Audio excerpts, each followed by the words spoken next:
할렐루야. 오늘도 하나님께서 이 말씀 가운데 오늘 함께 하실 줄 믿습니다. 오늘 인생과 신앙의 이기속이라는 말씀을 가지고 오늘 저와 여러분이 하나님의 말씀 가운데 은혜를 나누고 또 이 말씀을 가지고 우리의 영이 회복되고 또 우리의 삶이 변화되어서 하나님께 영광 돌리는 그런 한 주간의 말씀 되어지기를 우리 예수님 이름으로 축원드립니다. 인생과 신앙의 위기가 우리에게 언제든지 찾아올 수 있습니다. 그런데 오늘 저는 이 설교 말씀을 전하면서 이렇게 말씀을 전하고 싶습니다.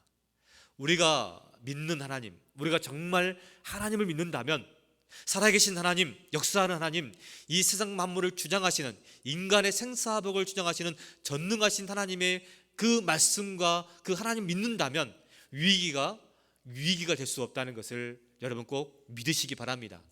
기도하지 않고 언약의 말씀을 의지하지 않는 사람에게 위기는 너무나 힘든 것이고 좌절하고 인생을 포기할 수밖에 없는 위기이지만, 그러나 오늘 이제 이 말씀 가운데 우리가 살펴보겠지만 다니엘이 겪었던 이 위기는 오히려 이방 왕이었던 이 다리오 왕이 살아계신 하나님의 종 다니엘아, 하나님을 살아계신 하나님으로 고백하게 하는 위대한 신앙 고백이 있는 위기인 것을 여러분 믿으시기 바랍니다.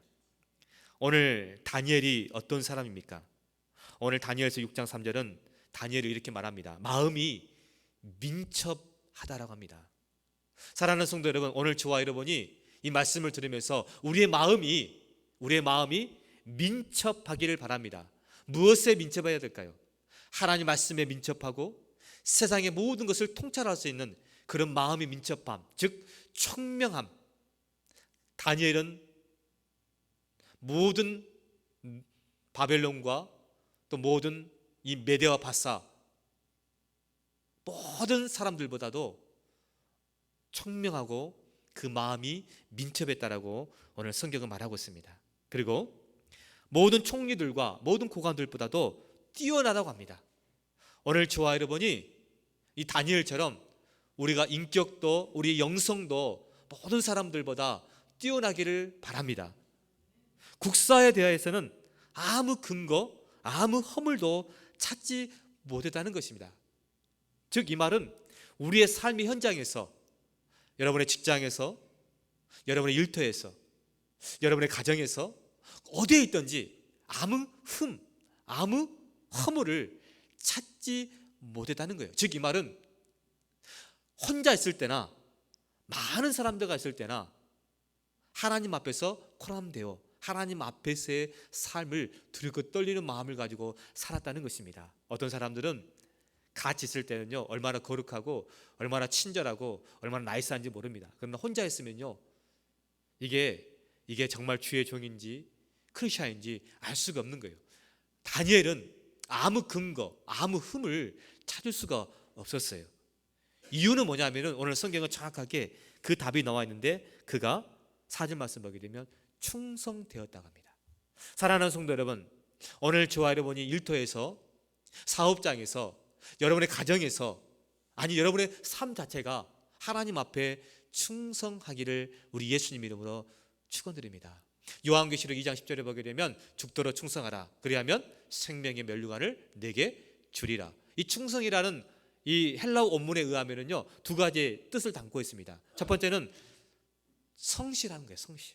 여러분 충성한다는 것은요 하나님 앞에나 사람 앞에 성실을 말하고 있어요. 그리고 또 하나는 진실하다는 거예요. 오늘 다니엘은요 다리오 왕 앞에서나 모든 국사 앞에서나 자기 자신의 가정에서나 심지어 자기 자신 앞에서 충성했는데 성실하고 진실했다는 이 사실을 우리는 좀 오늘 다니엘을 통해서 배우시기를 바랍니다. 어떻게 충성했습니까? 느부갓네살 왕, 벨사살, 다리오, 고레스 4대 왕에 이르기까지 총리가 되었습니다. 그리고 하나님에 대해서는 하루 3번씩 예루살렘 동쪽 성전 방향을 향해서 매일 에브리데이 하루도 빠지지 않고 기도했던 믿음의 절개를 가졌던 사람이 이 다니엘이었습니다.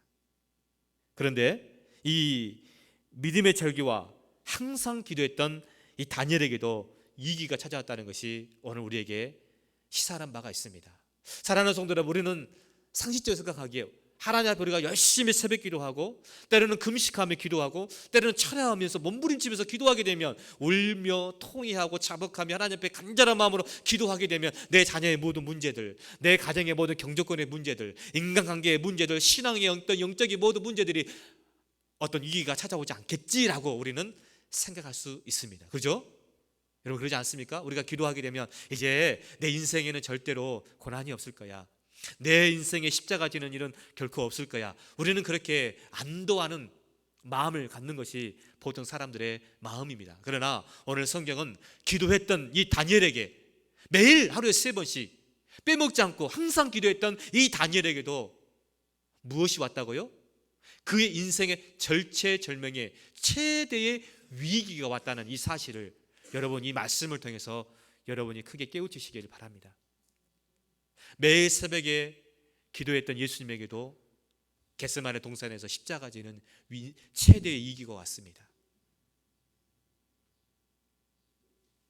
사랑하는 성도 여러분, 그러나 여기서 분명히 알아야 할 것은 기도하지 않고 위기가 찾아오게 되면 그 위기는 우리에게 절망을 가져오고 우리에게 죽음을 가져오고 우리에게 영원한 멸망을 가져오지만, 기도하는 사람에게 위기는 전화위복의 역사가 있고 고난 뒤에는 영광이 있고 십자가 뒤에는 부활이 있는 것처럼 위기가 지난 다음에는 하나님의 살아계심이, 이방 왕이었던 다리 왕이 너의 살아계신 하나님, 네가 믿는 하나님이 살아계신 하나님인 것을 내가 인정한다.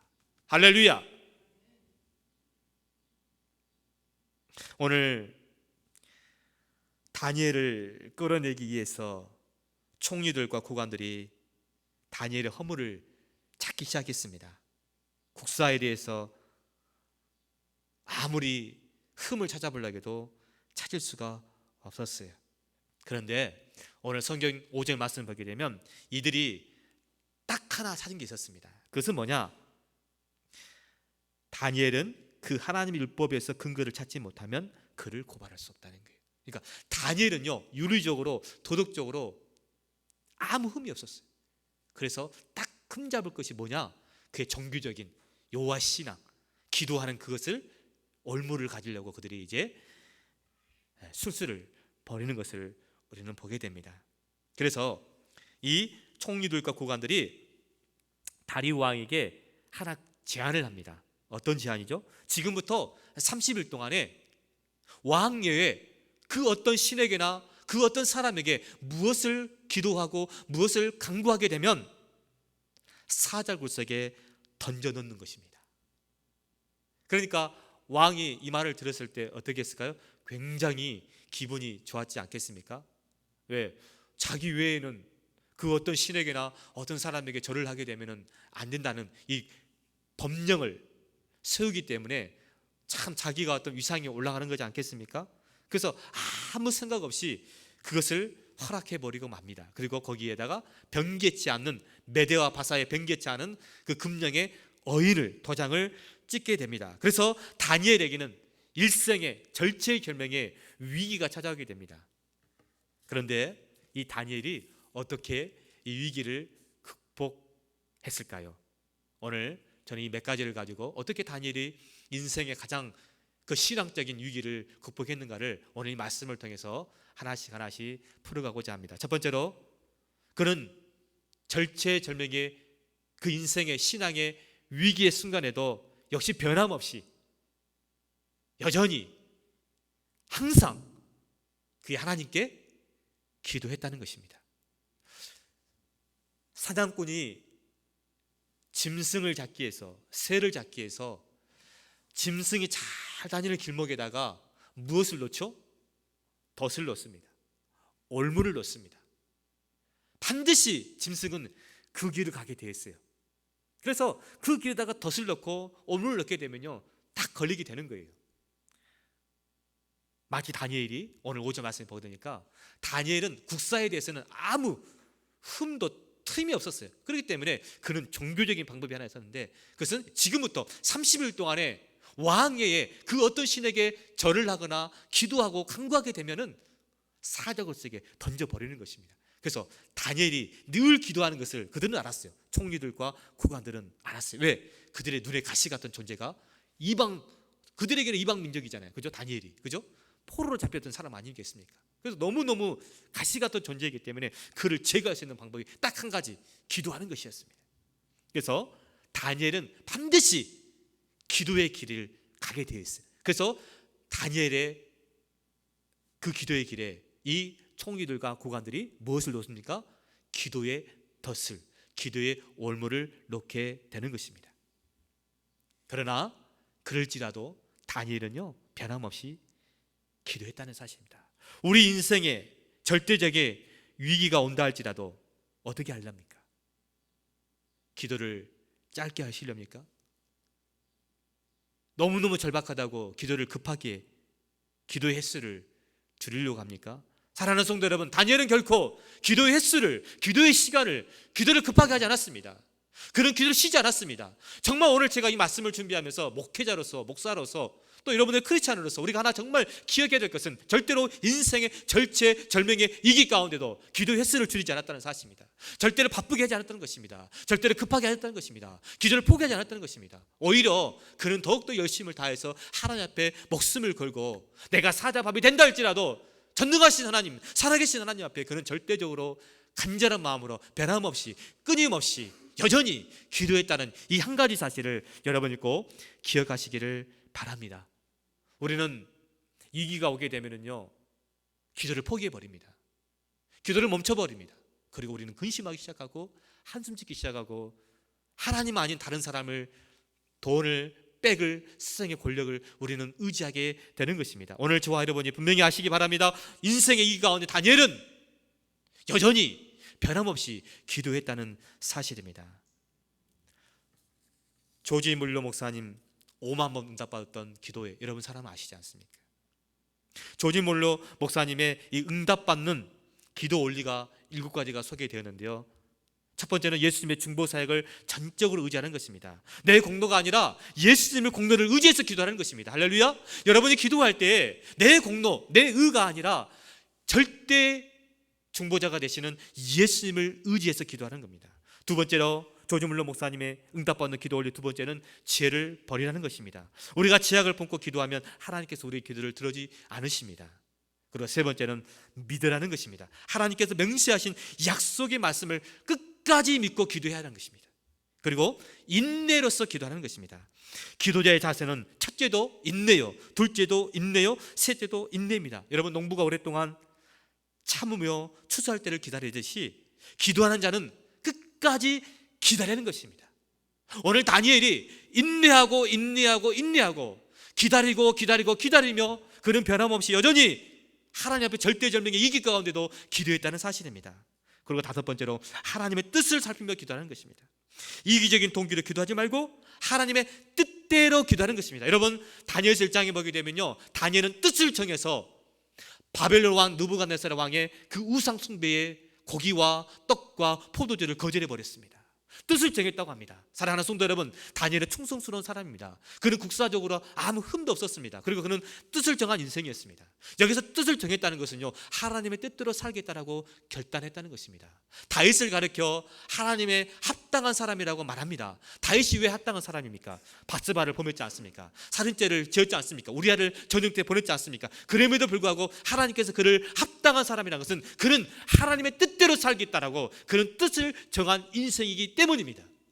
오늘 하나님의 뜻을 살피면서 기도하십시오. 그리고 할 수 있는 한 새벽에 기도하십시오.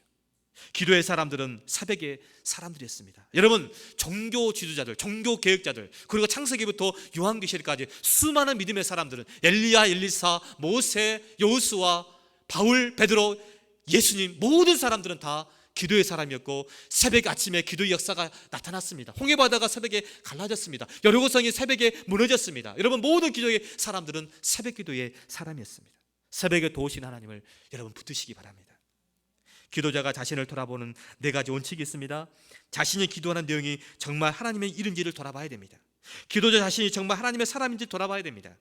응답의 때는 내 때가 아니라 하나님의 때임을 여러분이 직시해야 됩니다. 인간의 도움이 아니라 오직 하나님의 공급하심만을 신뢰할 수 있기를 바랍니다. 오늘 무슨 말씀입니까? 왜 제가 조지 물러 목사님의 7가지 기도 원리를 말씀했습니까? 다니엘은 참고 끝까지 변함없이 여전히 기도했다는 것입니다. 조지 물러 목사님도 마찬가지예요. 끝까지 변함없이 5만 번 응답받기까지는요 기다리는 것입니다. 그러나 다니엘의 기도를 보게 되면 오늘 말씀에 아주 특이한 기도가 나옵니다. 그 말씀이 바로 오늘 10절 말씀입니다. 이 말씀이 우리에게 큰 감동이 돼요. 하루 3번씩 무릎을 꿇고 기도하며 그의 하나님께 뭐 했다고요? 크게 말씀해 보세요. 그의 하나님께 감사하였더라. 사랑하는 성도 여러분, 지금 다니엘이 어떤 환경과 여건입니까? 어떤 처지입니까? 지금 다니엘은요 기도하게 되면요 당장 사적을 속에 던져 넣을 수밖에 없는 그런 엄청난 풍전등화 같은 위기 앞에 있어요. 그런데 그가 어떻게 이렇게 하나님 앞에 감사할 수 있었을까요? 여러분 이렇게 생각하면 어떨까요? 만약에 저 같으면 30일 동안만 예루살렘을 향해서 문을 열지 않고 그냥 은밀한 가운데 보신 하나님 앞에, 하나님 아시죠? 내 마음의 중심을 보신 하나님 아시죠? 은밀한 가운데 기도하겠사오니 저 오늘 30일 동안만 잠시 좀 문을 닫고 제가 좀 기도하겠습니다. 다니엘은요 통성으로 합심해서 기도했습니다. 하나님 30일 동안만 내가 좀 조용조용, 하나님은 은밀한 가운데서도 또 세미한 음성을 들으신 하나님이기 때문에 내가 조용히 기도해도 하나님 아시죠? 우리는 얼마든지 이렇게 기도할 수 있어요. 그런데 다니엘은 여전히 변함없이 예루살렘을 동쪽의 문을 열어놨고 누가 보든 안 보든 그는 모든 사람들이 볼 수 있도록 그는 여전히 기도했다는 사실이에요. 그러면서 그가 마지막에 감사 기도했다는 것입니다. 우리는 보통 감사 기도가 이렇게 합니다. 하나님 오늘 내 자식 합격해 주셔서 좋은 대학 합격해서 감사합니다. 할렐루야.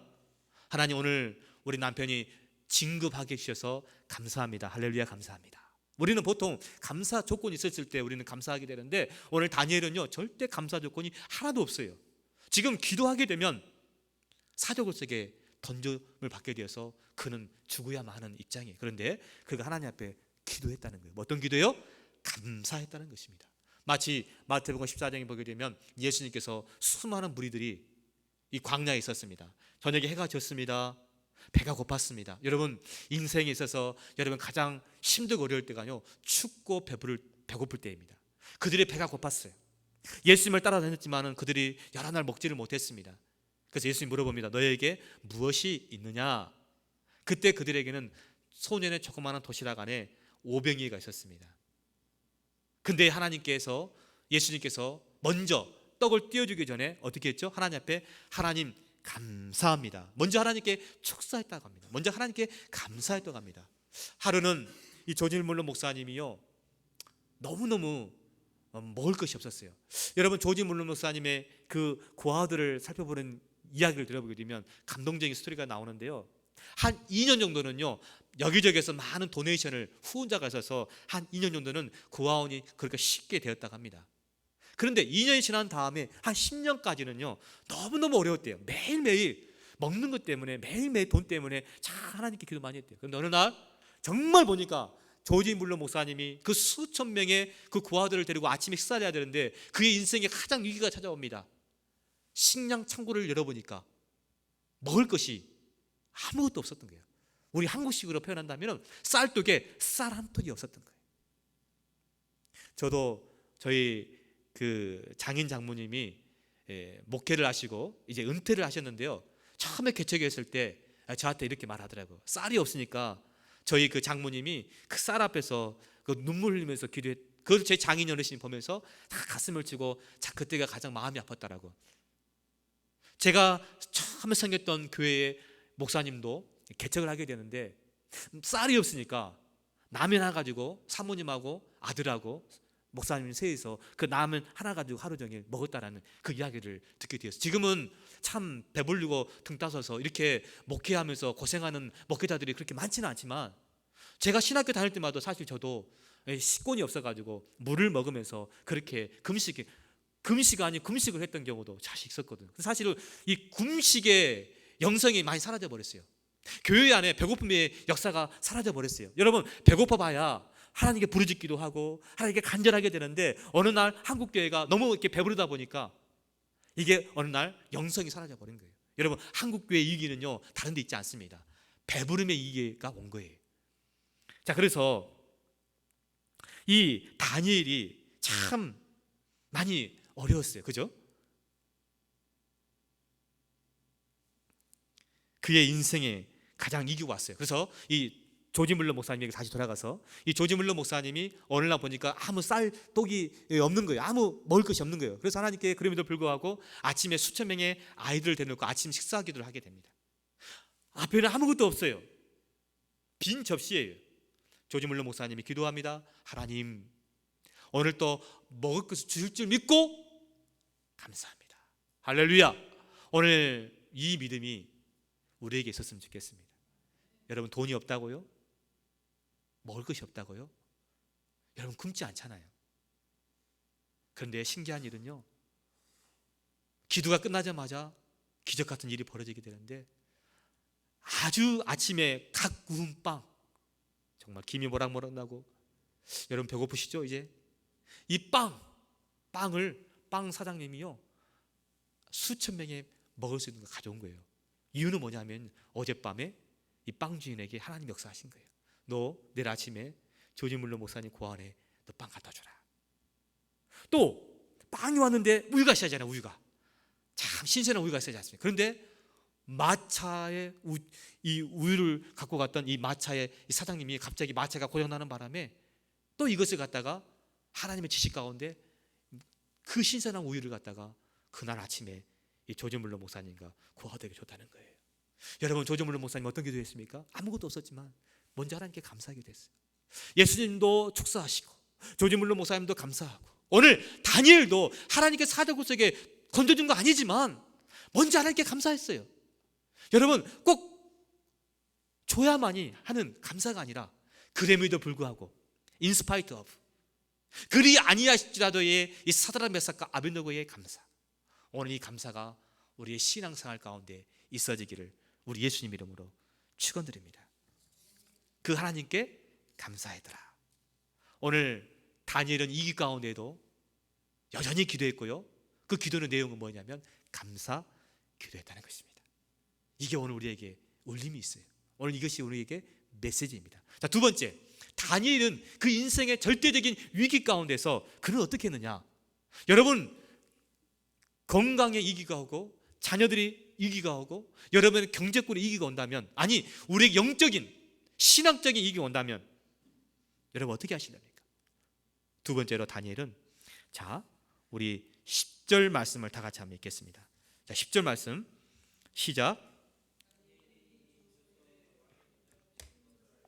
자기 집에 돌아가서는 이 방에 올라가 예루살렘을 향한 창문을 열고 전에 행하던 대로 하나님 세 번씩 하나님께 무릎을 꿇고 기도하며 그 하나님께 감사하더라. 여기에 보게 되면요, 자, 예루살렘을 향한 창문을 열고, 사랑하는 성도 여러분, 왜 다니엘이 예루살렘을 향해서 창문을 열었을까요? 왜 동쪽도 있고 서쪽도 있고 남쪽도 있고 북쪽도 있고, 아니 문을 안 열고 은밀한 가운데 보시는 하나님께서는, 그러잖아. 마태복음 7장에 보게 되면 은밀한 가운데 보시는 네 하나님께서 너의 기도를, 너의 간구를 들어주시겠다. 왜 굳이 이런 액션을 취했을까요? 그 이유가 있습니다. 자, 그 이유를 제가 이제 성경 말씀을 통해서 풀어드리겠습니다. 자, 여러분, 열왕기상, 요새 새벽기도에 우리 말씀이 열왕기상인데요, 얼마나 은혜가 되는지 모릅니다. 열왕기상, 혹시 성경을 찾아볼 수 있는 사람은 찾아보십시오. 열왕기상 525면에 있는 열왕기상 8장 29절 30절 말씀에 왜 다니엘이 예루살렘 동쪽을 향해서 기도했는지가 성경 말씀에 나와 있습니다. 열왕기상 8장 29절 30절 제가 읽겠습니다. 주께서 전에 말씀하시기를 내 이름이 거기 있으리라 하신 곳 이 성전을 향하여 주의 눈이 주야를 보시오며 주의 종이 이곳을 향하여 비는 기도를 들으시옵소서. 주의 종과 주의 백성 이스라엘이 이곳을 향하여 기도할 때에 주는 그 간구하심을 들으시되 주께서 계신 곳 하늘에서 들으시고 들으시사 사하여 주옵소서. 자, 이 말씀은 솔로몬 왕이 다윗 왕이 하지 못했던 성전 건축을 한 다음에, 성전 봉헌식을 한 다음에, 성전 낙선식을 한 다음에 하나님께 올렸던 기도입니다. 근데 그 기도가 무슨 기도냐면, 솔로몬이 이렇게 기도합니다. 하나님, 이 성전을 향해서 기도할 때에 하나님, 이방인이든 유대인이든 그 어떤 사람이든지 그 기도를 하늘에 계신 하나님께서 그 기도를 어떻게 하라고요? 들어주시옵소서. 하나님, 나의 기도를 들어주시옵소서. 예루살렘 성전을 향해서 드리는 나의 이 기도를 들어주시옵소서. 할렐루야. 자, 그랬더니 31절부터 쭉 뒤에 보게 되면, 만일 어떤 사람이 그 이웃에게 범죄함으로 맹세시킴 받고 그가 와서 이 성전에 있는 주의 제단 앞에서 맹세하거든 주는 하늘에서 들으시고 행하시되 주의 종들을 심판하사 악한 자의 죄를 정하여 그 행위들을 그 머리에 돌리시고 의로운 자를 의롭다 하사 그 의로운 바대로 갚으시옵소서. 하나님, 정의가 필요할 때 정의를 응답해 주십시오. 33절 말씀 보게 되면, 적국 앞에 패하게 되므로, 여러분, 적국 앞에 패하게 되어서 이스라엘 백성들이 포로로 끌려간다 할지라도 그때 포로로 끌려갈 때 하나님께 기도하게 되면 우리를 어떻게 해요? 주신 땅으로 3, 4절 보게 되면 돌아가게 주시옵소서. 35절 말씀 보게 되면, 예루살렘 성전을 향해 기도할 때 하늘이 닫히고 비가 없어서 주께 벌을 받을 때도, 주께 벌을 받아서 비가 오지 않습니다. 그럴 때도 불구하고 하나님께 기도하게 되면 어떻게 해요? 마치 엘리야가 기도했을 때 하늘에 비가 내렸던 것처럼 우리가 기도할 때 하늘문을 열어서 하나님께서 비를 허락해 주시옵소서. 37절 말씀 보게 되면, 만일 이 땅에 기근이나 전염병이 있거나, 여러분, 기근이나 전염병이 있을 때에도 예루살렘 성전을 향해서 기도할 때 그 모든 것을 어떻게 해달라고요? 들어주시라는 것입니다. 그리고 41절에 보게 되면, 먼 지방에서 온 이방인이라도, 여러분, 이방인이 기도할지라도 하나님 성전을 향해서 기도할 때 그 이방인의 기도도 들어주시옵소서. 사랑하는 성도 여러분, 무슨 말씀입니까? 오늘 예루살렘 성전을 향해서 솔로몬이 기도할 때 유대인이든 이방인이든 그 모든 기도를, 정의를 위해서 기도할 때 정의를 들어주시고, 기근이 오고 전염병이 온다 할지라도 그것을 들어주시고, 하늘문이 닫혀서 비가 가뭄이 온다 할지라도 그 가뭄 때에 비를 내려 주시옵소서. 이게 바로 예루살렘을 향해서 기도했던, 다니엘이 기도했던, 언약의 말씀에 의지해서 기도했던 기도인 것입니다. 자, 그랬더니 솔로몬 왕이 기도했을 때 역대와 7장 1절을 보겠습니다. 자, 기도했는데 그럼 어떻게 해야 되는가? 하나님이 분명히 하나님의 응답이 있을 거 아닙니까? 여러분이 기도했으면 반드시 응답이 있지 않겠습니까? 역대와 7장 1절에 보겠습니다. 하나님께서 말씀을 주셨습니다. 언약의 말씀을 주셨습니다. 다니엘이 기도했던 것은 하나님의 언약의 말씀이었습니다. 역대와 7장 1절입니다. 다 같이 읽겠습니다. 솔로몬이 기도를 마침에 불이 하늘에서부터 내려와서 그 번제물과 제물들을 사르고 여호와 영광이 그 성전에 가득하니, 할렐루야! 할렐루야! 사랑하는 성도 여러분, 솔로몬이 기도했을 때, 그 기도를 마쳤을 때 하늘에서 불의 역사가, 불의 응답의 역사가 있었다는 사실을 믿으시기 바랍니다. 다니엘의 인생의 절체절명의 그 가운데 그가 붙잡았던 것은 하나님의 언약의 말씀이었습니다. 그래서 기도가 끝나자 역대하 7장 1절에 하늘에서 불이 내려서 기도 응답을 받았습니다. 여러분, 위기 가운데 여러분이 붙잡아야 될 것은 하나님의 살아있는 확실한 언약의 말씀, 이 약속의 말씀을 붙잡으시기를 바랍니다. 예루살렘 성전을 향해서 열었던 것은 뜻인지 알겠죠? 그래서 곧 솔로몬이 기도했던 그 언약의 말씀이었어요. 여러분이 교회에 와서 기도할 때 하나님은 여러분의 부르짖는 기도를 들어주십니다. 무엇을 근거했어요? 약속의 말씀에 근거했어. 사랑하는 성도 여러분, 오늘 모두가 그래서 우리가 5월달부터 우리가 신약 성경을 통독하는 이유가 여기 있어요.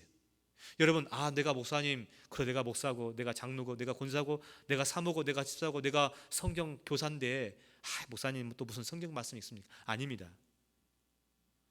100번, 1000번, 만번을 읽어도 그때그때 주시는 메시지가 달라요.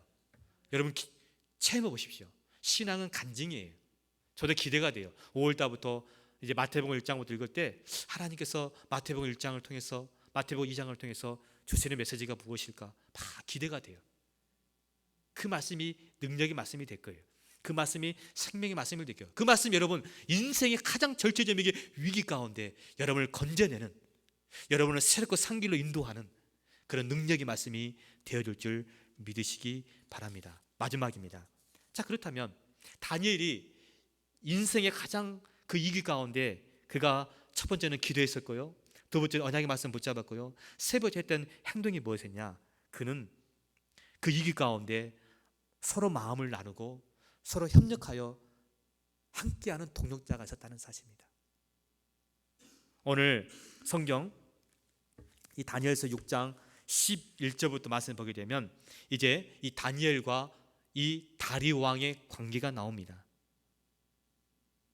14절 말씀을 보게 되면 이 다리 왕이 이제 그 간신들에게 속았다는 것을 알게 돼요. 그죠? 근데 어쩔 수가 없었습니다. 왜냐하면 도장을 찍었기 때문에, 변기치 않기 때문에. 그래서 마음이 막 다급해져요. 자, 14절 말씀을 보게 되면 왕이 이 말을 듣고, 자, 다니엘이 3번씩 기도합니다는 것을 지금 이 관리들과 또 이 총리들이 고발을 한 거죠. 그러니까 왕이 어떻게 됩니까? 바꿀 수가 없으니까 이제 급한 거 아닙니까? 그래서 14절 말씀 보게 되면 왕이 이 말을 듣고 그로 말미암아 어떻게 했다고? 심히 근심했다는 겁니다. 여러분, 사랑하는 성도 여러분, 한낱 다니엘은 포로로 잡혀왔던 사람입니다. 근데 왕이었던 다리 왕이 심히 근심했대요. 여러분 어떤 사람의 생사화복의 문제를 가지고 여러분 심히 근심하며 고민해보며 기도했던 적이 있습니까? 이방 왕이었던 다리 왕이 다니엘 때문에 심히 근심했대요. 그리고 다니엘을 구원하려고 마음을 썼대요. 여러분, 우리가 인간에게 가장 중요한 것이 마음을 쓰는 거잖아요. 돈도 중요하고 물질도 중요하지만 사실은 말 한마디, 마음 한마디가 우리에게는 참 중요하잖아요. 부부간에도 부모 자녀간에도 마음 하나가 참 중요하지 않습니까? 여보, 참 못난 남편 만나가지고 참 고생이 많아 여보. 응? 내 평생 동안 자기 내가 행복하게 해줄게. 이거 들으면은 여자들은 다 끝나는 거 아니에요? 그런가요? 여자분들 대답해 보십시오. 마찬가지예요. 남편들도 아내들이 여보 정말 처자식 먹여 살려고 눈칫밥 먹으면서 참 자존심 다 구겨가면서 고생 많이 하시죠. 다 알아요 여보. 그 말 한마디가 남자를 세워주고 더 그냥 삶의 현장에서 더 창피를 당하고 무시를 당한다 할지라도 내 처자식 내가 행복하게 하기 위해서 다 참고 하는 거 아니겠습니까? 이게 마음을 쓰는 거예요. 오늘 이 다니엘과 다리 왕의 관계가 어떤 관계냐면 마음을 쓰는 관계였어요. 마음을 쓰는 관계. 그리고 그를 건져내려고 힘을 다했대요. 놀라운 표현 아닙니까?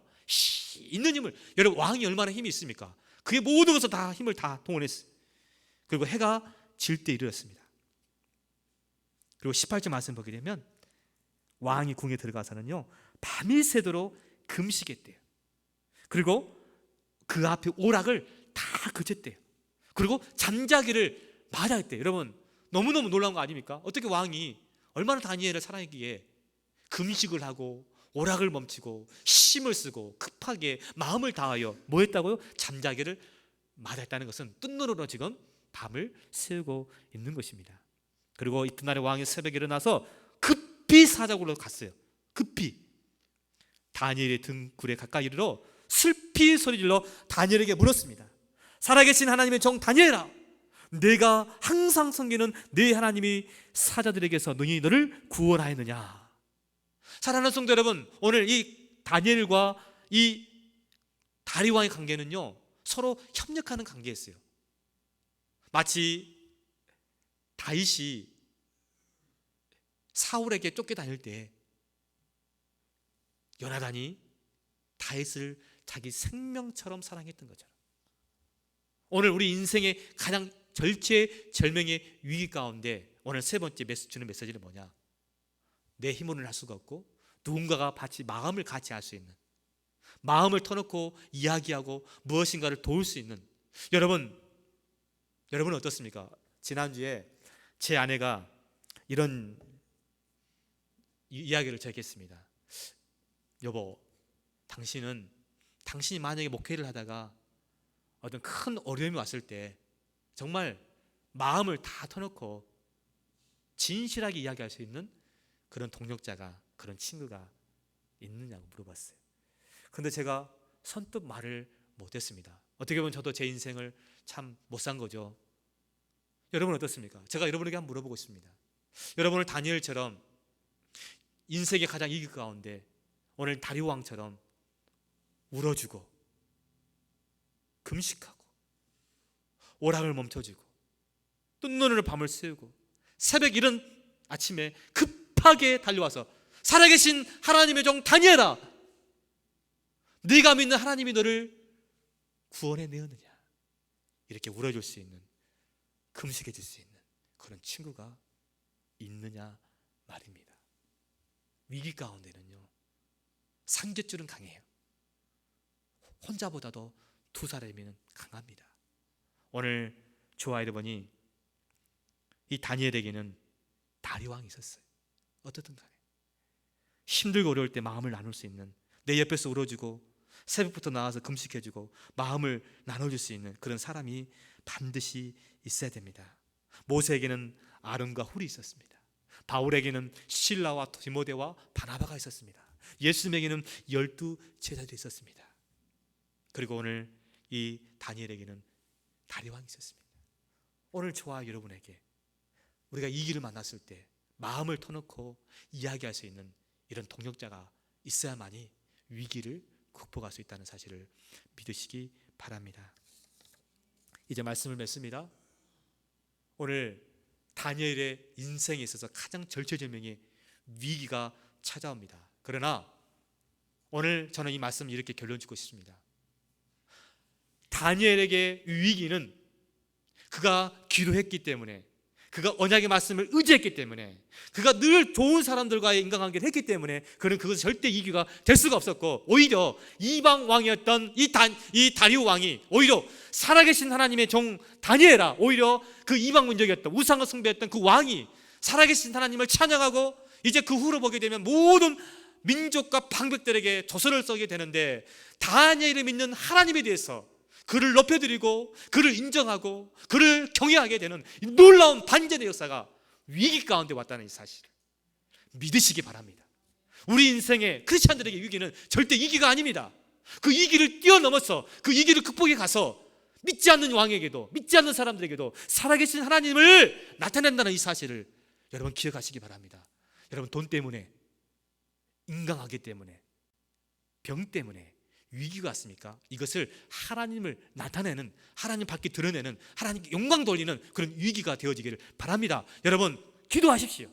내 자녀에게, 내 인생 가운데 위기가 없게 해주십시오가 아니라, 위기가 찾아온들 할지라도 오늘 여전히 기도했던 다니엘처럼, 언약의 말씀을 붙잡았던 다니엘처럼, 그리고 동역했던 다니엘처럼, 마음을 나눴던 다니엘처럼 오늘 그 어떤 위기 가운데도 우리가 승리하는, 그래서 하나님께 영광 돌리는 그리고 아름답고 멋진 그런 저와 여러분들 되어지기를 우리 예수님 이름으로 축원드립니다. 기도하겠습니다.